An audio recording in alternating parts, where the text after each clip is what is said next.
Hai para sedulur, piye kabar ya, apik-apik wae to? Hari ini aku mau sharing tentang pertimbangan apa sih yang harus kita pikirkan sebelum menikah dengan orang asing.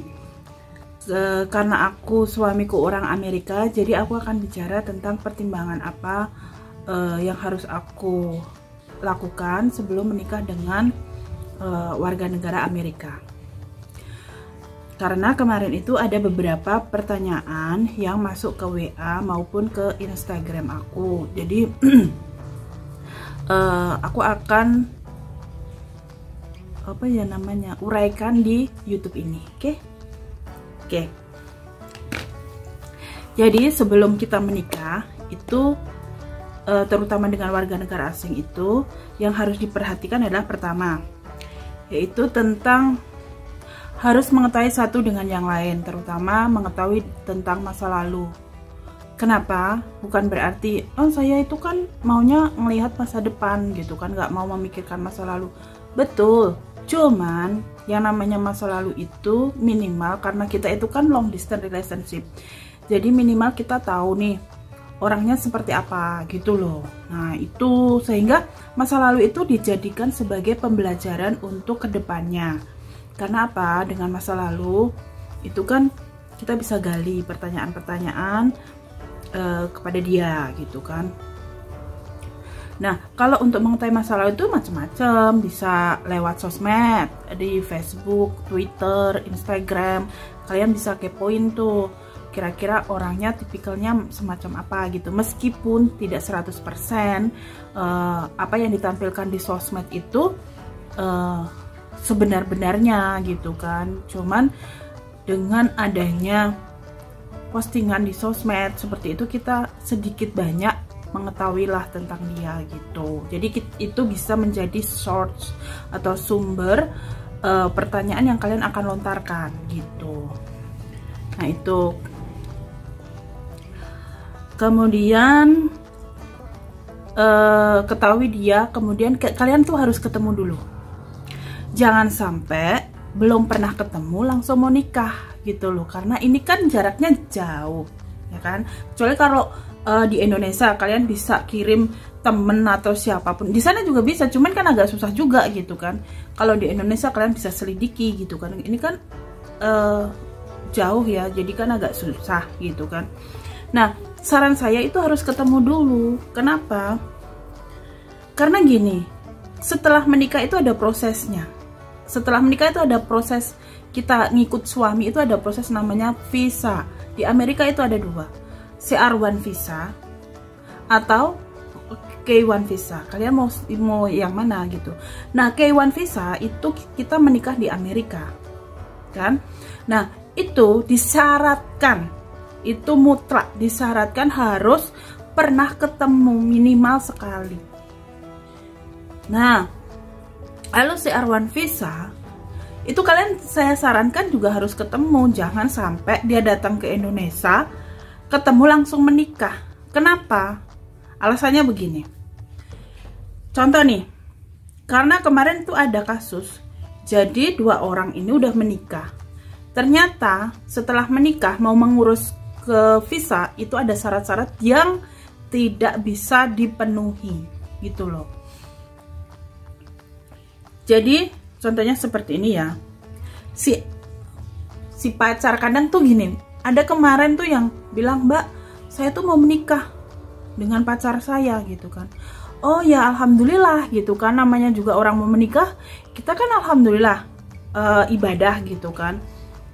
Terus saya tanya syarat-syarat, bukan syarat-syarat apa ya, bukti-bukti kalian pernah ketemu kayak gitu tuh jangan dihilangin ya. Nah kita belum pernah ketemu, ya adalah kubrak aku. Lah belum pernah ketemu kok mau menikah langsung gitu kan. Logikanya gini loh, kita itu meskipun cinta harus pakai logika gitu. Sekarang kalau belum pernah ketemu nih, dan kita juga nggak bisa juga sih sebut pacaran, ketemu aja belum kok pacaran gitu loh. Ketemu cocok, kalian mengutarakan, mendeklarasikan sebagai pacar, nah itu lah. Ini ketemu aja belum kok disebut pacar, kan yo aneh gitu loh. Jadi saran saya ketemu, Kalau ini si A dari Amerika, ketemu si B di Indonesia, oke? Ketemu datang ke Indonesia jebret. Si B ini sudah mempersiapkan pernikahan, oke? Ternyata pas ketemu itu si A merasa, kok nggak sesuai dengan yang di video call, nggak sesuai ekspektasi. Terus karena udah masuk ke Indonesia, udah datang ke Indonesia dan udah dipersiapkan pernikahan, akhirnya mereka menikah. Oke? Setelah menikah, karena si A ini merasa tidak sesuai, dia balik ke negaranya. Terus habis itu nggak diurus surat-suratnya, tidak diurus visanya kamu. Terus piye? Kan kalian jadinya menikah habis itu ditinggal. Ditinggal tidak diurus. Kan kasihan, siapa yang rugi? Kita sebagai perempuan. Nah itu loh, itu yang harus dipikirkan. Kenapa harus ketemu? Yang pertama, memang disyaratkan harus ketemu untuk pengurusan visa. Yang kedua, kalau udah pernah ketemu dan udah pembicaraan, sudah ketemu keluarga, dia merasa cocok, dia balik lagi. Di saat balik lagi itu ujian buat dia, memantapkan hati dia, apakah memang kita itu memang benar-benar cocok. Kalau memang cocok dan dia jodoh kita, insya Allah dia balik lagi. Nah, pertemuan yang kedua atau pertemuan yang ketiga, kalian bisa nikah. Nah itu loh, logikanya seperti itu. Nah, tuh jangan sampai kayak kasus yang saya temui kemarin itu, jadi nggak diurus. Kasihan toh. Jangan, dia tuh cinta banget lah, wong ketemu aja belum kok ngomong cinta banget. Nih aku punya pengalaman sebelum aku menikah. Sebelumnya aku juga punya pacar bule, ya kan? Kami udah pernah ketemu jebret. Emang sejak awal itu kita komitmen belum menikah dulu, tidak langsung menikah karena kita pakai logika gitu kan. Nah dia datang ke Indonesia, ketemu, komunikasi, balik lagi dia ke negaranya baik-baik saja. Balik kedua datang lagi, explore Indonesia, ketemu keluargaku. Pertemuan kedua tuh ketemu keluargaku, kemudian balik lagi. Ternyata habis itu kita nggak jadi menikah kok, karena merasa tidak cocok. Nah itu loh, itu aja udah 2 kali pertemuan. Nah ini belum ketemu, tahu-tahu ditinggal piye. Untung akunya kan belum ada ikatan pernikahan. Sekarang pertanyaan, saya mau nuntut piye? Mau nuntut ke negara Amerika sana, kan nggak bisa juga. Nah itu loh, itu yang kenapa aku wanti-wanti harus ketemu dulu. Kemudian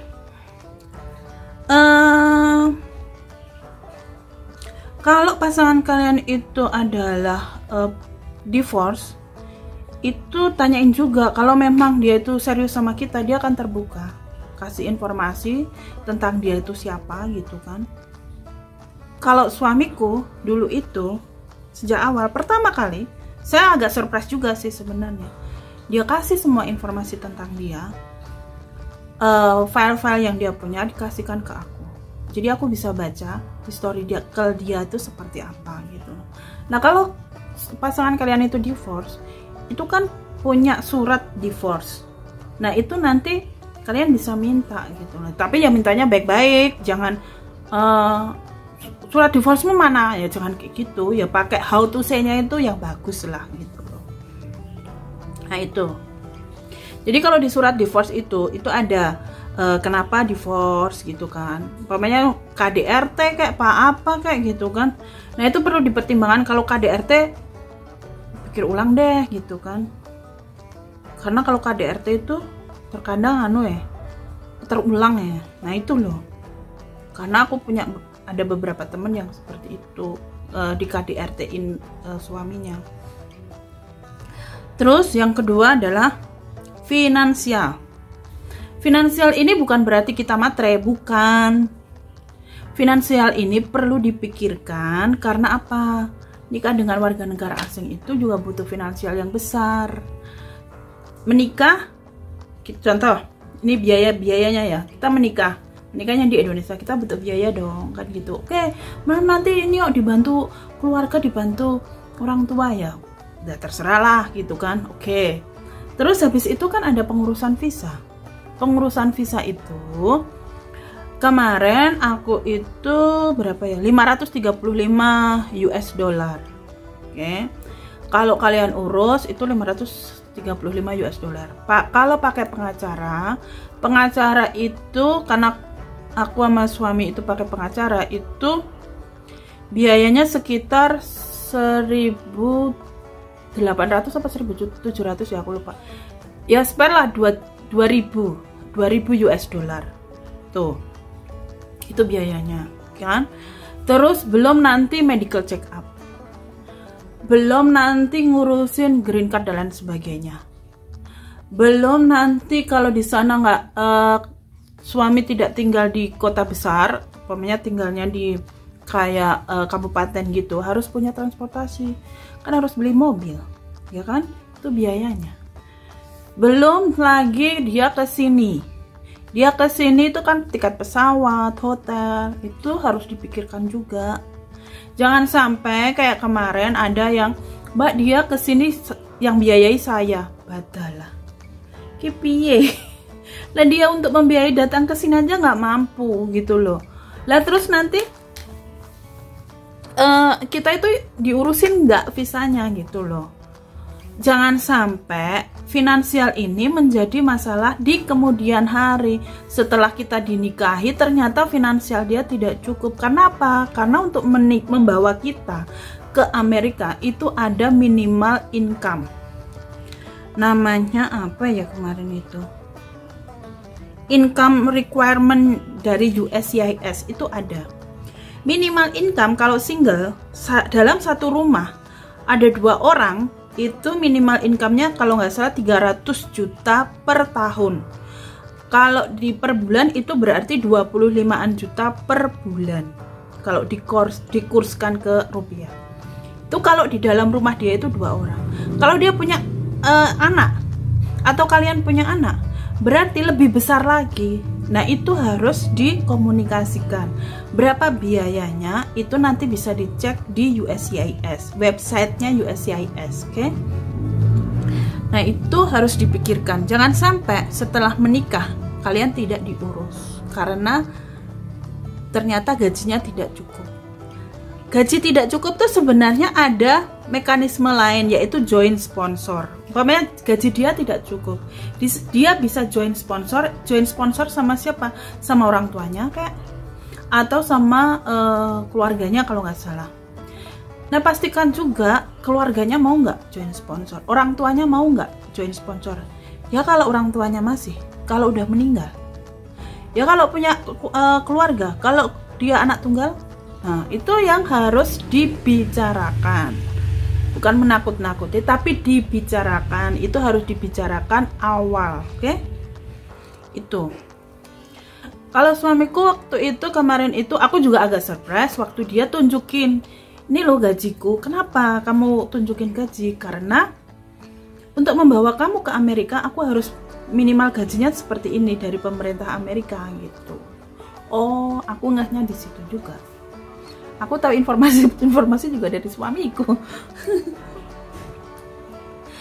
Jadi itu ya, jangan sampai kita dinikahi terus habis itu nggak diurus visa kita, aduh. Apalagi kita harus membiayai dia datang ke sini. Aduh, please deh, jangan gitu kan. Minimal kita menguji dia dong. Kita itu udah meninggalkan rumah, udah meninggalkan keluarga gitu kan di sana.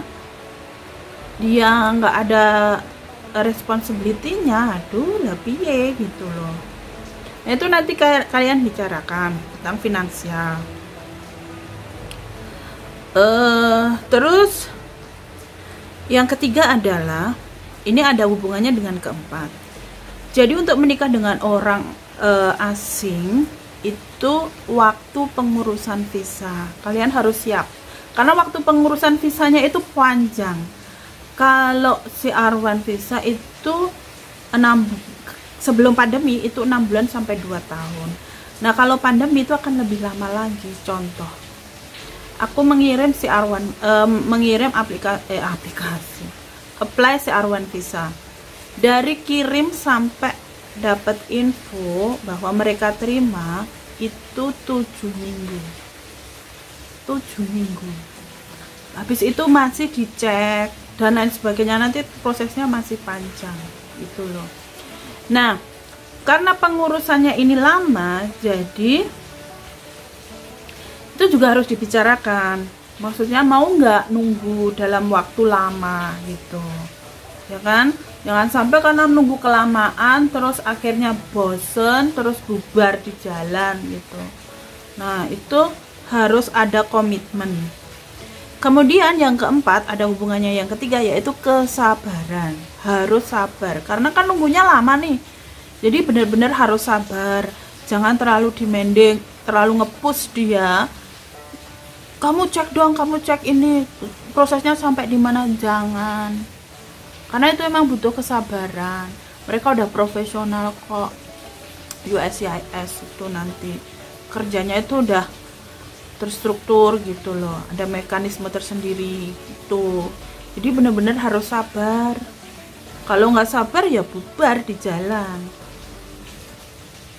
Kemudian yang kelima itu harus saling menjaga komunikasi.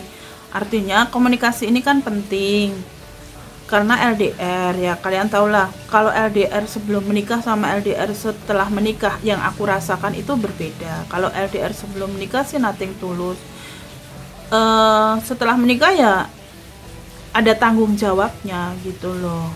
Jadi karena udah berkomitmen kan, hidup bersama gitu kan, jadi memang harus meluangkan waktu gitu. Nah, itu harus dibicarakan juga. Kalau aku sih kemarin belajar tentang bahasa kasih Dr. Aisyah Dahlan, itu bagus banget. Kalian nanti bisa searching di YouTube. Kita bicara tentang bahasa kasih seperti apa. Oh, aku bahasa kasihku waktu gitu. Jadi kita itu sama-sama meluangkan waktu untuk minimal lah ngobrol meskipun 5 menit, 10 menit gitu. Itu komunikasi biar tetap jalan gitu. Itu aja sharingku hari ini. Semoga bermanfaat. Kalau kalian merasa bermanfaat, bisa nanti kalian komen. Dan kalau kalau ada pertanyaan, kalau ada pertanyaan kalian bisa komen. Dan kalau dirasa sharing ini bermanfaat, bisa like dan jangan lupa subscribe, oke? Dan bunyikan lonceng biar nanti kalau aku ada video terbaru kalian bisa mendapatkan update, oke? Itu aja. Nanti kalau ada pertanyaan silahkan ditulis aja ya, nanti aku akan jawab sepengetahuan aku loh ya, karena setiap orang kan berbeda-beda. Itu aja, thank you.